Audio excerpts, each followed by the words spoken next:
दीक्षा एक उत्सव है। दीक्षा को उत्सव के रूप में लें और प्रत्येक व्यक्ति को जीवन में दीक्षा लेनी चाहिए। छोटा बच्चा है उसको भी दीक्षा दिलवाओ, बड़ा उसको भी लेना चाहिए। ऐसा नहीं कि मेरे माता पिता ने दीक्षा ले ली अब मैं क्यों लूं। माता पिता ने दीक्षा ली है ये उनके कल्याण की बात है, आप दीक्षा लेंगे ये आपके कल्याण की बात होगी। ऐसा बाबा साहब डॉक्टर अंबेडकर ने कहा है। धर्म का संवर्धन तभी होगा जब प्रत्येक व्यक्ति दीक्षा लेकर के धर्म में प्रवेश करेगा और बुद्ध की शिक्षाओं को अंगीकार करेगा, अभ्यास करेगा, आचरण में उतारेगा। तो इसके लिए हमें दीक्षा उत्सव मनाना चाहिए। इसकी हमें डिक्लेरेशन करनी होगी, घोषणा करनी होगी और घोषणा करने के बाद हम बौद्ध समाज बनाने का काम भी करें। और बौद्ध समाज कब बनेगा? जो जो लोग बुद्ध की शरण में आते जाएं, बैठना चाहिए, एक साथ उठना चाहिए, कभी कभी एक साथ बैठ करके खाना भी चाहिए।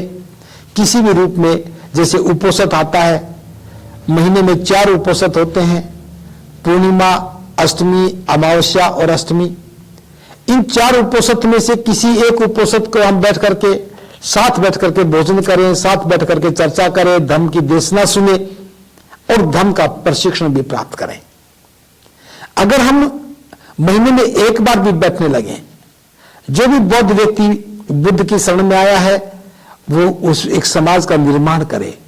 सारे बौद्ध कम से कम महीने में एक बार इकट्ठा बैठने लगे, इकट्ठी चर्चा करने लगे, पायस का भोजन का वितरण करने लगे। पूर्णिमा के दिन इस काम को किया जा सकता है, उपोषित के समय इस काम को किया जा सकता है, या फिर यूं कहें कि रविवार के दिन विहारों में इकट्ठे होकर के, अगर विहार नहीं है तो सामुदायिक भवन में इकट्ठे होकर के, अगर सामुदायिक भवन नहीं है तो सार्वजनिक जगह पर इकट्ठे होकर के धर्म देशना सुन करके, पायस का वितरण करके हम अपनी सामाजिक भावना के साथ एक समाज का निर्माण करने का काम करेंगे तो निश्चित रूप से हमारा मंगल होगा। ये काम बहुत जरूरी है। अभी तक लोग बौद्ध तो बने लेकिन बौद्ध समाज नहीं बना पाए। बौद्ध तो बने, बुद्ध के मार्ग पर नहीं चल पाए। बौद्ध तो बने लेकिन पिछले धर्म का कुछ छोड़ा नहीं, बुद्ध का स्वीकार किया नहीं, तो उनकी अवस्था में कोई परिवर्तन नहीं हुआ, उनकी पहचान में कोई परिवर्तन नहीं हुआ। और यहां तक कि बहुत सारे लोग तो बौद्ध बनने के बाद भी नाम के पीछे लगने वाले गोत्र को ही ज्यादा महत्व देते हैं। विशेष रूप से मैं कहना चाहूंगा, महाराष्ट्र में यह गलत दौर शुरू हुआ। लोग बौद्ध तो बने लेकिन गोत्र नहीं बदले, गोत्र की पहचान को नहीं छोड़ा। अब गोत्र जो है वो जाति की एक पहचान है और जाति की पहचान को लेकर के बौद्ध बनेंगे तब निश्चित रूप से हम नई पहचान स्थापित नहीं कर पाएंगे। महाराष्ट्र में धर्म की क्रांति ज्यादा प्रभावकारी नहीं हो सकी। धर्म एक ही जाति में सिमट कर रह गया, दूसरी जाति तक धर्म गया ही नहीं। और यहां तक जो मैंने देखा सुना कि भिक्षु भी जाति से बाहर नहीं निकले, वे भी जाति की बात करते हैं, जातिगत दुर्भावना के शिकार रहते हैं। तो इससे तो समाज का अहित होगा। मैं समस्त भिक्षुओं से भी कहना चाहूंगा कि उन्हें जाति की बात को नकारना चाहिए, जाति के मनोभाव से बाहर निकलना चाहिए और समाज में जो जातिगत मूल्य हैं, जातिगत पहचान के जो शब्द हैं, उनसे बाहर निकल करके हमें बौद्ध समाज के निर्माण की घोषणा करनी चाहिए। और जो जो बौद्ध बन जाए उसका फर्ज बनता है कि वो इस धर्म के साम्राज्य को स्थापित करने में अपनी महती भूमिका निश्चित करे, उसके लिए काम करे। इसके साथ साथ मैं ये भी कहना चाहूंगा कि बौद्ध धर्म का विस्तार कब होगा?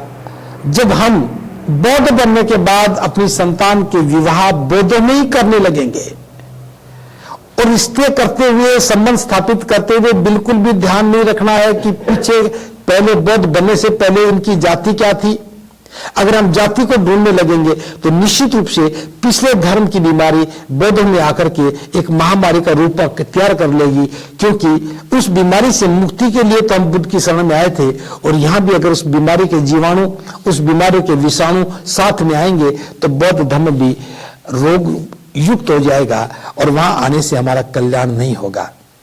इसलिए स्पष्ट मंतव्य के साथ कह रहा हूं, बौद्ध बनना है तो नई पहचान के साथ बनो, बौद्ध बनना है तो नए मूल्यों के साथ बनो, बौद्ध बनना है तो नई धारणाओं के साथ बनो।